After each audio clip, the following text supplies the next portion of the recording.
Hello and welcome, guys. I am back, and this time I have my updated headphones set up, so hopefully no more keyboard tip-tapping will come through in the recordings. That is the idea. Let's go ahead and dive into the deck list here. So, in my previous league, I don't know how long out this one will end up being, but in my previous league, I did talk about potentially playing multiple tireless trackers in the main board, and you'll see that in this list, we went ahead and decided to include that as part of our plan here. This is kind of to shore up those grindy matchups, control matchups, where we want that intermediary threat and some card draw. I think that the potential for tireless tracker in the main board is quite high. And then we do have a few other interesting things going on here. So I am playing a Pact Negation and an Explosives in the main board. I've seen a bunch of other lists picking this up, but right now the meta is kind of wild. It's kind of out there. Nothing is really solidified yet as the strongest deck, and there's some control decks still around. There's some like humans lists and other things that engineered explosives would shine against around, and we want to be able to search for those things off of our Titan ETB triggers and such as that, especially with access to tireless tracker to potentially even draw into these one-ofs or the Talari West or whatever, or Stirrings into it. I find it might be relevant to have both of these cards in the main board. We'll see if that comes to get us. I could foresee us drawing a hand that has a tracker and a Pact of Negation and some lands and like ramp, but we don't necessarily have a lot of land drops to make for our tracker, or maybe our tracker just dies when we play it and we have a dead card in our hand, be it the explosives, the Pact of Negation, and we end up stumbling a little too long. And that is definitely a real detriment to playing this many kind of situational cards in the main deck, but we'll see how it turns out.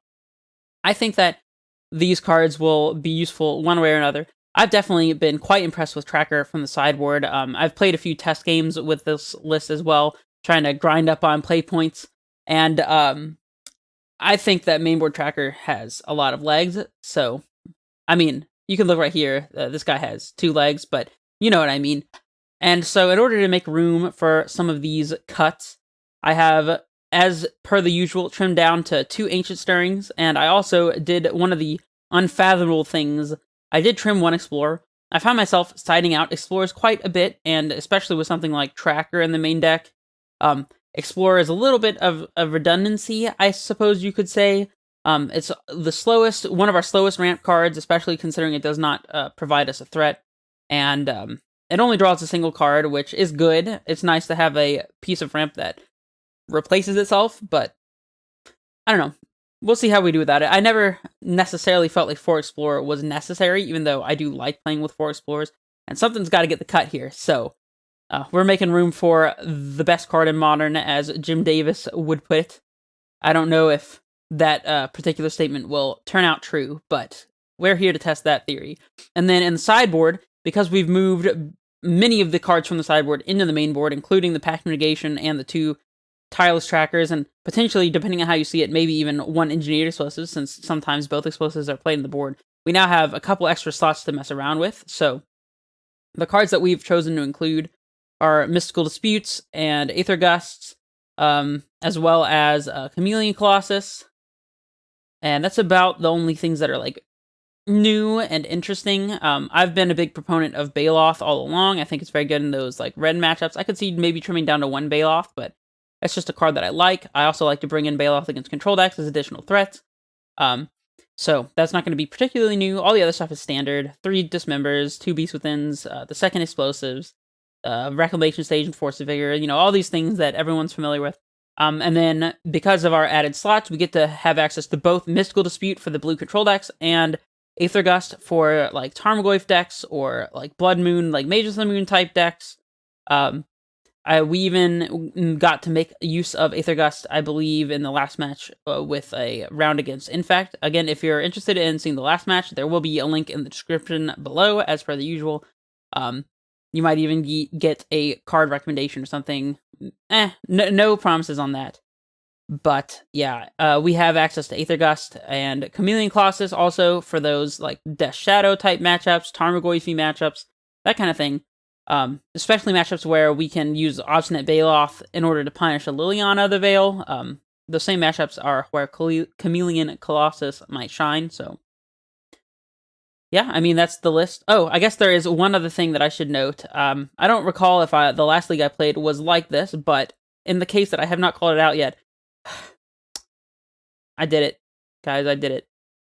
I cut the second copy of Vesuva. It pains me to admit, I'm admitting my fault on camera here. I did it. I cut the second Vesuva, and we do have this gemstone mine to kind of complement our suite of lands. It's an extra untapped source, all that good stuff. So, yeah, I mean, that's enough talking for me. Let's go ahead and get this league rolling. Okay, seems like we have an opponent. Hopefully we'll have a couple good games, too. Oh, and we're on the play. Already love it, already love it. Why is this so big? Stop, Magic Online. Okay. This hand would be great if one of these cards was an amulet. None of these cards is an amulet, though. We have Radiant Fountain against something more aggressive, and replaying this several times could be quite effective. Tireless Tracker, not looking to get the most value here, since we're kind of stuck on lands, although potentially we would draw into more. I mean, we are playing a deck, half of which is lands, so top decking lands is usually something you can rely on. If we were to mulligan, though, and I got a hand, say, like this, without the second tracker, I would probably have to keep it. I'm going to be willing to give it a shot. If we were on the draw, maybe I would mulligan this, but we'll see, we'll see. Hopefully, these cards are good against our opponent. Alright, let's play this Radiant Fountain. Don't worry, opponent. We are on mono-white life gain. I promise. I'm going to go ahead and hide the chat here as well, as I often forget to do. Although now I realize you can't see the full game log, but I promise if anything relevant pops up there, I will mention it straight to your faces. I guess mainly to your ears, depending on whether you're wearing headphones. I believe the vast majority of you are watching on computers. I say vast majority of you as if there's a ton of you. At this point, there's not. In fact, I actually just lost a subscriber down to 14. Sad times, sad times. And this is Tron. Not loving this. Oh, this is Eldrazi Tron. Okay, that definitely changes things a little bit. See, Maze Mind Tome. This is one I've seen kind of mentioned and used recently. Gives a way to scry or potentially draw cards and a way to gain some life. Definitely an interesting card for Eldrazi Tron to be playing. It makes some sense. Don't know if it's the best thing they could be playing, but who am I to judge? I guess let's start off on Explore here. Is that going to be the best? It's already done, so don't question it. I think it's going to be better to get this amulet into play, though. And this way, this upcoming turn, we can play Tracker into Gruul Turf, potentially, or just play Titan. That might be a little bit better. Maybe we should focus on playing the cards that our deck is built to play around, such as Primeval Titan. We do have a backup here in the case of a Thought-Knot Seer, so we're kind of rolled up here. No Tron, no Tron, no Tron. Do not play a tower. Ugh. Oh, man. Thought-Knot Seer. We can beat that one. Too bad they can't hit our Gruul Turf. Joke's on you, opponent. The joke's about to be on me when they do something completely unexpected. I mean, if things go really south here, Tireless Tracker is a great way to kind of restabilize. If we play an attack with the Titan, they'll probably just trade with it. I don't know if that's going to bother me here, though. We have another Titan rolled up in this Tolari West, so yeah, I guess I am cool with just getting some lands out of this, potentially. Gotta float some mana before we pick up a land of any sort. And I guess we should pick up the Tolari West preemptively, maybe? That seems alright. I don't expect them to have anything to stop this Titan from doing what Titan frequently does.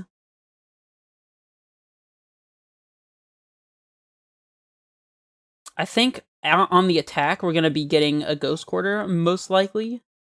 So That and something else is what seems prudent here, I would say. The Ghost Quarter will most definitely slow them down. Well, maybe not most definitely. If they happen to have, say, a redundant Tron land of the variety that we happen to hit, then that might be problematic. I think we maybe want access to a bounce land here. We could get Talari West and Ghost Quarter. Not Talari West. Get Simic Growth Quarter. What am I saying? We could get Simic Growth Chamber and Ghost Quarter on the attack trigger and still have access to a bounce land that way. So maybe picking up a land that'll let us leave additional mana in play is going to be better here. Let's see. We're going to have 1, 2, 3, 4, 5, 6, 7, 8, 9 potentially from the Primeval Titan. That means we can transmute and play another Titan this upcoming turn. Although we will have to pay for a Summoners Pact. So we're not really going to be tightening them this upcoming turn. That said, I think I still just want to pick up the Radiant Fountain here, so. Alright, we do want to get some things. I like things. I thought I hit yes. Could be mistaken. Could be mistaken. We don't quite have a Dryad just yet, but we're going to have Talari West in a fashion that they can't Thought Knot Seer, so I don't know if I'm going to be particularly worried about getting a Valakut just yet. Definitely Ghost Quarter. I guess the Simic Growth Chamber is going to be the best idea here. We could get a Vesuva. We've already played a land this turn, so that doesn't make sense. Field of the Dead would just be exposing it preemptively, so I don't really want to do that. Could also just get something simple like a Breeding Pool to make sure that we can pay for our Pact and our Talari West. That way if they, I don't know, Tectonic Edge a green source, then we'll definitely be able to pay. I don't hate Breeding Pool. It's a little underwhelming, but I mean, the other option is to just get the Gemstone Mine, and that way we have access to an additional red or white mana to potentially, like, haste and Sunhome. Whatever. Let's just get Breeding Pool, I think. Let's not overthink it. And no, we do not need to pay the 2 life here. Okay. And we will go ahead and let them go to blocks. And let's figure out which of these lands we want to target. They did play the tower last, which oftentimes means that they don't have an additional copy. So we could also opt to do 5 in 1 so their Matter Reshaper does not die. I don't want to give them an additional Tron land in play, I think. I'm okay with them having a Matter Reshaper, I think, so let's do this. Apparently it won't allow us. That's weird. I thought you could do all the damage to one of the blockers. That's weird. Guess not. I guess we are killing this Matter Reshaper, so. Clearly, I still have something to learn about how Trample works. Okay. What did they reveal? Oh, they revealed a Matter Reshaper to their Matter Reshaper. I don't recall if that's something they can put into play. They can. Okay. Well, that had the same effect, so I guess that's fine. And we can't play anything, so in their upkeep, I think we're going to go ahead and, or the draw step, I mean, we're going to go ahead and hit this tower, I suppose. We are letting them draw a card here, but whatever. We're doing things that are much greater than drawing a single card, I should believe, so. And hitting the tower will deny them more mana in the long run. Although we're not really playing for the long run at this point, so. Like, if we were to hit mine, there's no reason to hit any of these other two, I think. It's just going to be tower. Although, I suppose if we hit tower and they play and crack Expedition Map off of the weights in the 2 lands they haven't played, then they can play a tower and have access to 3 mana instead of 2. I don't know what that allows them to play instead. I think we're probably fine with that outcome. Yeah, this is fine. Let's go ahead and hit the tower.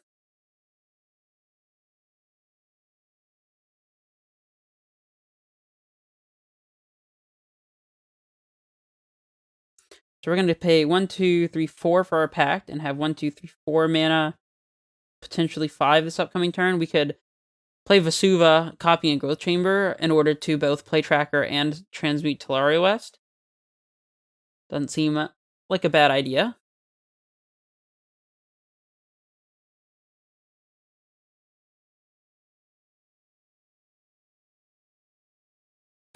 They contortioned their own matter reshaper. That's interesting.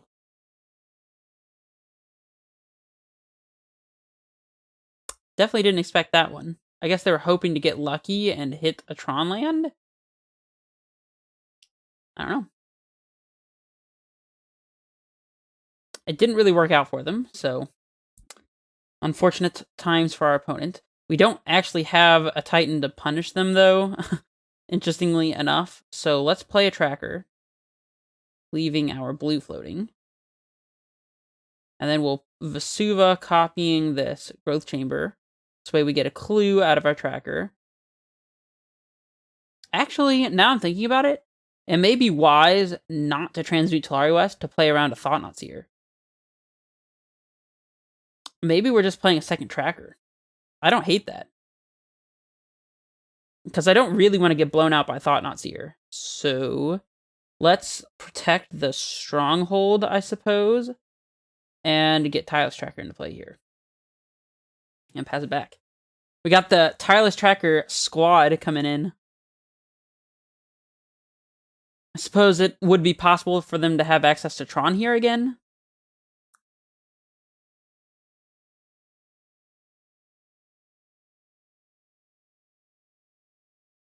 We're in such a commanding position, it's possible that whatever we do is not that terribly relevant. I don't know. We'll see. They're drawing a card on their upkeep. Why do that on the upkeep? Why not just wait till your main phase? I don't know. That's kind of odd to me. Okay, they have a map, and they have a way to get Tron this upcoming turn. Is there a way for us to play around that? We can play a land and crack 2 clues and then clock them for 5 plus. I guess it would be 5 on both. Hit them for 10. We could do it for 12 if we stronghold. Let's see, what else can we do? We can. Have we already used one Tolaria West? I don't recall. No, we still have a Tolaria West. So we could. We have 1, 2, 3, 4, 5, 6, 7, 8, 9. Let me double check. 1, 2, 3, 4, 5, 6, 7, 8, 9. So we could transmute Tolaria West and play a Titan. And have that Titan get a. We only have one Vesuva, so we can't do that. We could get a Crumbling Vestige and the Gemstone Mine and play Stronghold for turn and haste the Titan. And then on the attack, we can get 2 bounce lands, crack both clues, and that would be 8 from the Titan plus 5 each from these trackers. And that would be 18, but then we'd lose to like an All Is Dust type of effect. That doesn't seem worth it to me. We could also transmute for Pact of Negation here, because the only thing they can do that I really care for is play an All Is Dust, exactly. Or like maybe like an Ulamog or something. An Ulamog would be annoying, but I think we could even beat an Ulamog with a Titan and 2 5/5 trackers in play. So let's see, what else? If we played Titan, got a bounce land and Sunhome, but we don't have two land drops, so we can't play Garrison and Stronghold. I guess we're just playing Titan and holding up Pact of Negation.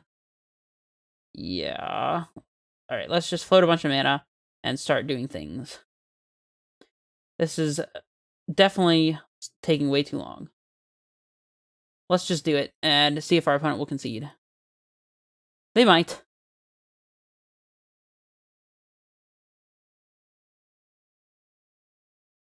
Alright, Summoner's Pact. We'll cast it. Alright, they're F6ing here.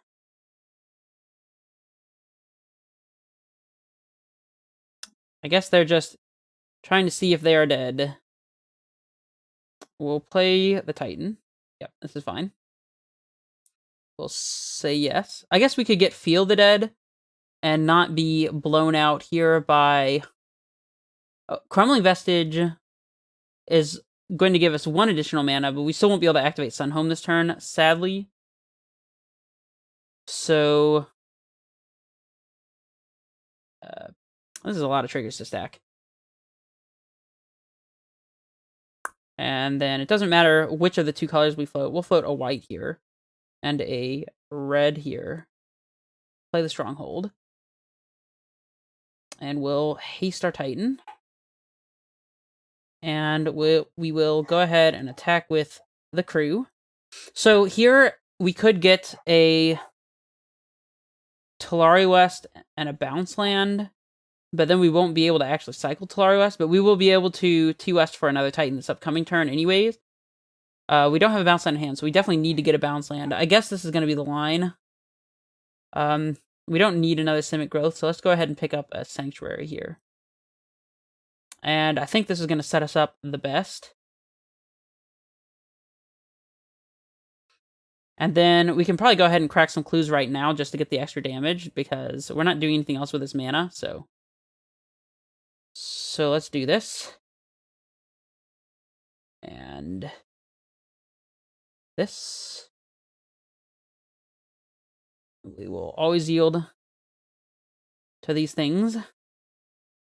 Drawing the Valakut. Interesting, interesting. Right, and we'll pick up a... I suppose we want a Gruul Turf. Sure. Take a bunch of damage.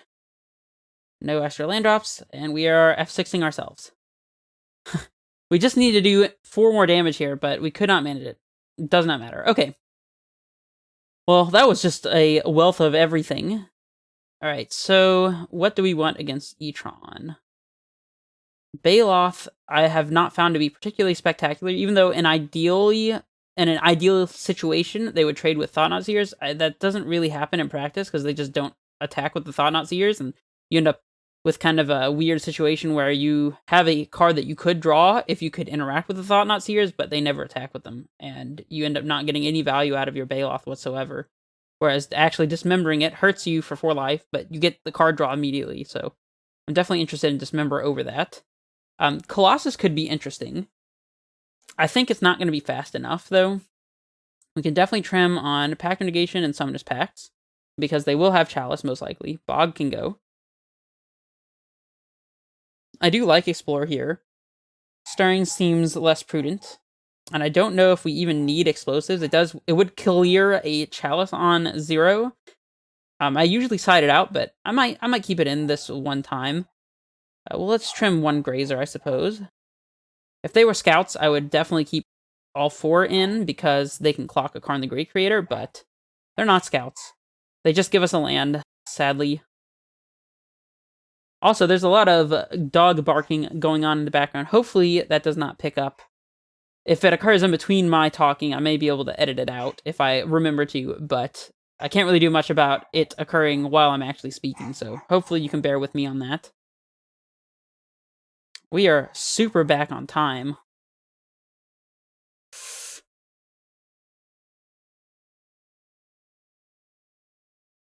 We are a full 6 minutes behind them on time, so I want to keep cognizance of that. This hand does not feel particularly good to me. No ramp. It does have Dismember and has 2 Titans, but this one gets shut off by a Chalice. I'm in a mulligan. No Bounce Land, no Amulet, none of that good stuff. This hand is everything that I want it to be. Except, I mean, it's also even a little resilient to Thought-Knot Seer because of this Talari West, so this is absolutely a keep. I don't know about this Force of Vigor. We may end up wanting it. We could ship the Summoner's Pact. I think we can not F6. We can Summoner's Pact in response to a Chalice, potentially, if they have it later. And if they have it earlier, then we'll figure it out. We can Talari West for an Engineered Explosives, maybe. And they reveal a Power Plant. Okay. Let's start with the infamous turn 1 Amulet of Vigor. I mean, what we could do this upcoming turn is play our Growth Chamber, play Azusa, play twice more, and summon his pack for it and play a Tireless Tracker. I don't really know how they would beat that. Or we could just win on the spot. Yeah, that sounds pretty good. Let's do that. I mean, they could be holding up Dismember here, but I guess Dismember does get us, but we'll see. They have to have the Dismember or they're actually dead exactly this turn. So we can probably pick up the Forest here. No, we can't pick up the Forest. We're going to need... Oh, no, we can pick up the Forest, and that way they really are dead. So check this out. We're going to play Azusa, leaving a green floating. We're going to play Forest, Boros Garrison, and then we have our mana for Titan, and we have a Garrison in play to be able to haste. Alright, so we untap once. They didn't even bother with a Dismember if they had it. I guess we want to... Oh no, I should have floated with the Forest first, because we kind of needed to leave both of these in play. I guess we're picking up Growth Chamber now, but now we need to be cognizant of not dying to our Summoner's Pact. Whatever. We are casting a Titan this turn. Yes. Now we actually... Because... No, wait, no. We do have a Vesuva. Alright, I'm going to play the Titan. I don't know that we can kill them here because we naturally had the Boros Garrison. In the list that I played... Okay, they're just going to scoop. In the list that I played with the 2 Vesuvas, we could Vesuva, Boros Garrison, and get the haste land, like the Stronghold, and then get the second Vesuva to copy Boros Garrison to go with the Sunhome. Oh my gosh! This is like... I guess this is the second league, I think. I'm pretty sure it's the second league I've played with 1 Vesuva, and there was finally a situation where having the second Vesuva was the difference between being able to double strike and win on the spot versus having to take a line that doesn't actually win. Although, to be honest, on casting a Titan on turn 2 is probably going to kill your opponent a vast majority of the time, so... And as I have so far glossed over, we did in fact win that match. We are now 1-0, pretty handily, I would say, against Eldrazi Tron. Definitely one of the easiest matches I've played against Eldrazi Tron, but that's because our deck decided to grace us with the second Amulet of Vigor when perhaps it may not have been necessary. They also didn't have the Dismember, so we kind of just did the combo thing and killed them, so fine with me. Fine with me. Although, I guess, hold on, so in that situation, now I'm thinking about it, we could get Gemstone Mine and the Slayer Stronghold and haste once, and then get Vesuva copying the Boros Garrison and double strike, but that would only be 8 times 2, so 16 damage. That would not actually quite kill them. So yeah, I don't know, whatever. Doesn't matter. Does not matter. We took it, and we did get a lot of value and damage from our both of our Tireless Trackers in game 1, so thank you, Moto Shuffler, for not properly shuffling a deck after it's been put together. So, I've noticed that sometimes is like you get really messed up opening hands when you had just saved a deck or just like put it together. I guess because it auto saves on Magic Online once you make any changes. So, yeah, sometimes the shuffle looks really weird just because you created a new deck list. I don't know if that's a real thing or if that's just something that's in my head, but anyways, I've rambled on way too long for a match that was simply me just stomping the freaking heck out of our opponent. So I'm just going to end this video there. If you liked what you saw, leave a like, a comment, subscribe, all that good stuff, and I will see you for match 2. This is Redface Menace, signing off.